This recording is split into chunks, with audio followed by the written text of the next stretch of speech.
السلام علیکم. وعلیکم السلام. بنگلہ دیش. بیلجیم سے آیا ہے بنگلہ دیش یا بنگال سے آیا ہے؟ کینیڈا سے ہے. کینیڈا سے. ماشاء اللہ. عبد المتین ہیں آپ یا رشتے دار ہیں؟ عبد الباطن. اچھا. تو میں آپ کا اردو کلاس کا شاگرد ہوں. اردو کلاس آپ دیکھتے ہیں؟ جی. آپ کو اتنی اردو آ گئی ہے جتنی عبد الحادی صاحب کو آ گئی ہے؟ میرا خیال. ٹھیک ہے. میرا سوال یہ ہے حضور، قرآن شریف میں ہے جو اللہ کے راستہ میں خرچ کرتا ہے، اللہ قریب قریب آئیں، جو اللہ کے راہ میں خرچ کرتا ہے، ٹھیک، اللہ ان کو بہت بڑھا کے بدلہ دیتا ہے. ٹھیک ہے. تو یہ نیت کر کے خرچ کرنا ٹھیک ہے جو اللہ مجھے بہت بڑھا دے گا؟ اس میں ہاں، یہ نیت کر کے خرچ کرنا ٹھیک ہے جو اللہ بہت بڑھا دے گا؟ ٹھیک ہے.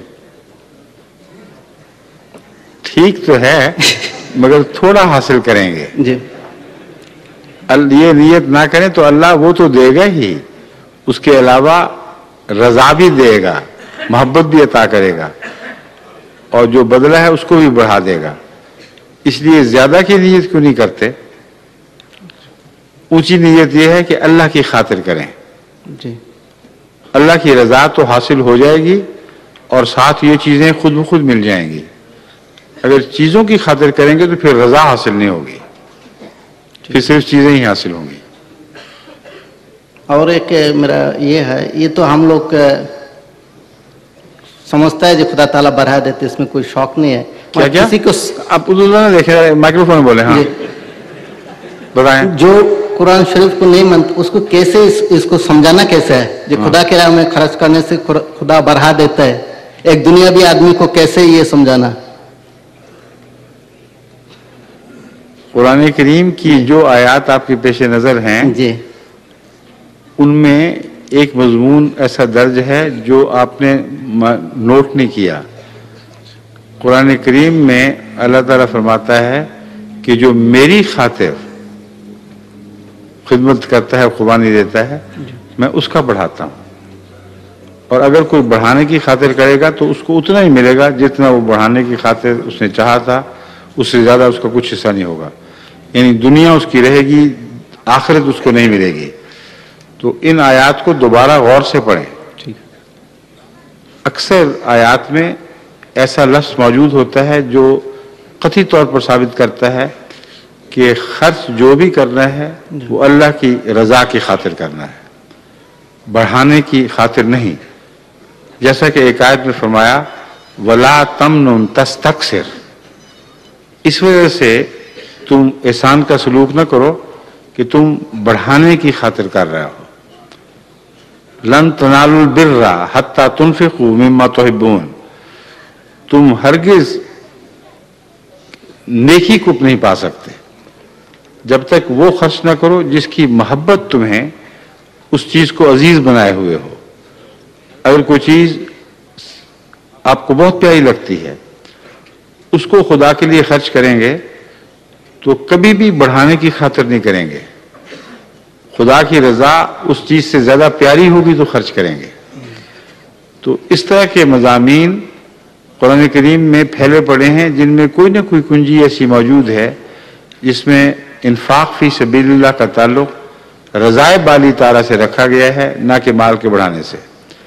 ہاں اللہ اپنی سنت بیان فرماتا ہے کہ جب تم خرچ کرتے ہو تو پھر میں بہت بڑھاتا ہوں. تو اللہ کا تعارف ہے جو مشروط نہیں ہے. سمجھ گئے؟ جی ٹھیک، بہت شکریہ. میرے خیال میں تو آپ کی اردو حادثی سے اچھی ہے. شکریہ بہت. ہاں ہاں. حضور مردوں کی طرف سے سر دست آخری سوال مکرم شیخ سلیم احمد صاحب کریں گے.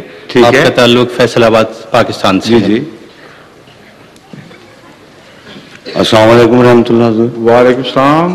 حضور شیخ سلیم احمد فیصل آباد پاکستان سے. حضور نبی کریم صلی اللہ علیہ وآلہ وسلم ہجرت کے بعد جب مکہ فتح ہوا تو فاتح مکہ کی حیثیت سے مکہ میں داخل ہوئے. فاتح مکہ کی حیثیت. جی ٹھیک. حضور آپ کی جب ہجرت ختم ہوگی تو میرا سوال یہ ہے کہ جب آپ کی ہجرت ختم ہوگی تو آپ بھی فاتح کی حیثیت سے اگر آپ کے خیال کے مطابق واقعات چلیں تو پھر ایسے ہی ہوگا. جی اگر آپ کا خیال میری ہجرت اور اس کے خیالات ڈھالنے والا بنا جی تو پھر وہی ہوگا جو آپ چاہتے ہیں. انشاءاللہ. نہیں، ایسا نہیں ہوگا. اللہ جو چاہے وہ ہوگا. بالکل جی. اللہ کی آپ کے خیالات کا اللہ کے چاہنے میں کوئی دخل نہیں. ہاں صحیح.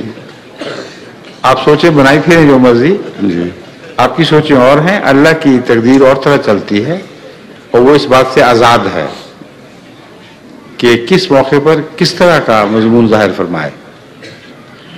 ہجرت کو مضمون قرآن کریم میں پھیلا پڑا ہے. ہر ہجرت کا انجام دوسری ہجرتوں سے مختلف ہوا ہے. ایک موسیٰ علیہ السلام کی ہجرت تھی، ایک یونس علیہ السلام کی ہجرت تھی، ایک عیسیٰ علیہ السلام کی ہجرت تھی، ایک رسول اللہ صلی اللہ علیہ وسلم کی ہجرت ہے.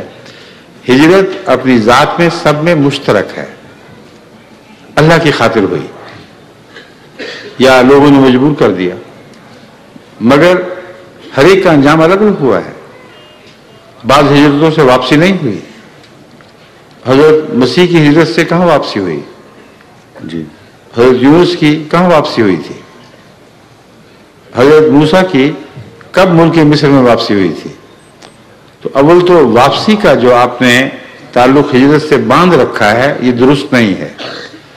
ہجرت کے نتیجے میں برکت اور وسعت اور فتوحات ملتی ہیں، یہ قطعی بات ہے. واپسی کا معاملہ آن حضرت صلی اللہ علیہ وسلم کے ساتھ خاص تھا. وہ خدا جس نے قرآن آپ پر فرض کیا، رادو کا علامات، وہ یہ اقرار کرتا ہے کہ رادو کا علامات، تو ضرور لازم تجھے وہ واپس اس جگہ لے کے آئے گا. یہ آن حضرت صلی اللہ علیہ وسلم کے ساتھ ایک خاص پیشگوئی تھی، جس پیشگوئی کو شان کے ساتھ پورا ہونا تھا.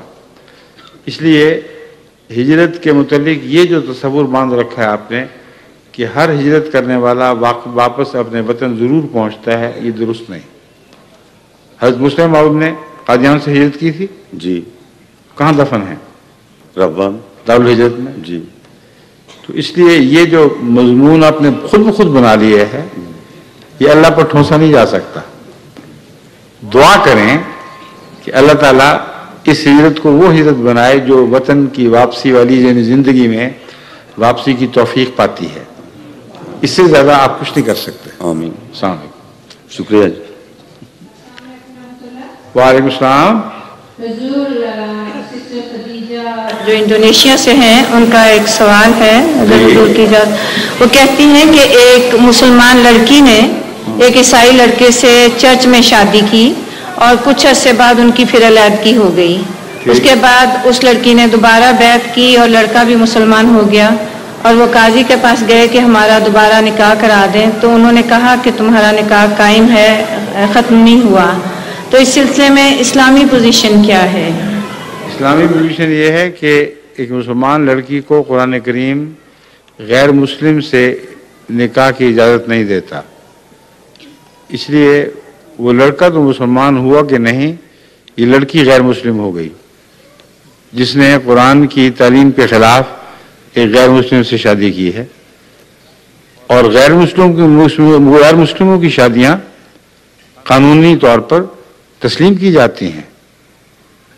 اس لیے مذہب کا معاملہ بیچ میں اتفاقی آیا ہے. ایک اسلام کی نافرمان لڑکی نے ایک شادی کی، اس کی شادی دنیا کے قوانین کے مطابق درست ہے اور اس کی اولاد جائز ہو گئی. جماعت احمدیہ اس معاملے میں ایسے فتوے نہیں دیتی کہ ایسی لڑکیاں جنہوں نے اسلام کی قدروں کو چھوڑ کر شادی کی ہے ان کی اولاد نعوذ باللہ بلد الحرام ہے. ہمارا یہ موقف ہے کہ مذہبی لحاظ سے اس کی غلطی کی سزا اسے خدا دے گا. جہاں تک شادی کا تعلق ہے یہ ایک عالمی قانون ہے اور اس عالمی قانون کے مطابق ہر شادی جو ملکی دستور کے مطابق کھلم کھلا ہو اور مخفیت نہ رکھتی ہو، مخفی پہلو نہ رکھتی ہو، وہ جائز ہوتی ہے. اگر یہ درست غلط ہوتا، یہ اصول غلط ہوتا تو آن حضرت صلی اللہ علیہ وسلم کے زمانے میں جتنے مشرک جوڑے مسلمان ہوئے تھے سب کا نکاح دہرایا جاتا، کسی کا نکاح نہیں دہرایا گیا۔ سب سے بڑی مثال خود رسول اللہ صلی اللہ علیہ وسلم ہے۔ اسلام سے پہلے آپ کی شادی حضرت خدیجہ سے ہوئی،